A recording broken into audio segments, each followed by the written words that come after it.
Here's a piece of old Choosy Susie.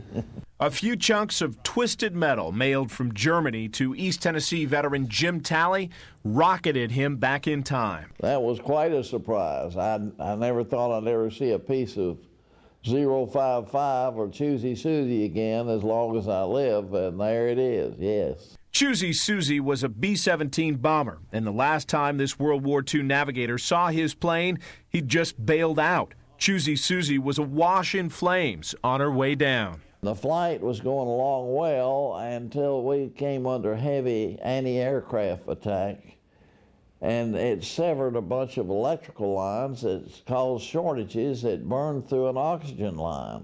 I ended up hiding behind the bomb site up in the nose to get away from the flames. And I had a feeling, I really think the good Lord told me to get out of there. Talley grabbed a smoldering parachute, jumped from the burning bomber, and recounted what happened next in a BBC radio interview he taped back in 1945 with movie star B.B. Daniels during his recovery at a hospital in England. Why? What happened to your chute, Jim? When I pulled the chute out of the nose, the end of it was on fire. I put the fire out with my hands and put my chute on, and then I bailed out. As I was going down with my back to the earth, I pulled the ripcord, and the chute didn't open. I started pulling the silk out by hand, and thank heavens she opened up. When I came down, I landed in a wheat field, and a British farmer picked me up and took me to the hospital. That was a narrow escape. The plane's bombardier wasn't so lucky. Talley says he bailed out without a chute. So he had a free fall to his death, and I've had nightmares since then about that. And in retelling his harrowing escape, Lieutenant Talley recalls another unforgettable image of his plane. It was flying without any crew the last time I saw it. And that's the last I thought I'd ever see or hear of Choosy Susie. But a chance meeting in a Knoxville church between Talley, a UT professor, and his friend from Germany helped write a new chapter in the Jim Talley story.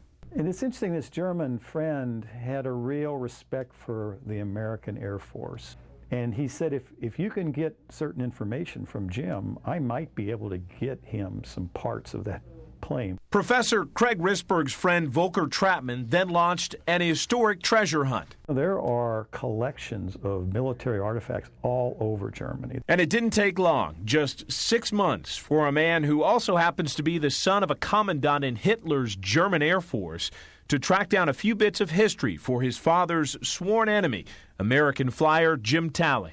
It's kind of, in a way, a thanks to Jim Talley. Near miraculous. It is very extraordinary. I'm proud to have it, and I'm proud to have survived the whole thing. And these symbols of so much, heroism, history, luck, loss, and friendship, all sit within Lieutenant Talley's reach, tucked away in a small Ziploc bag.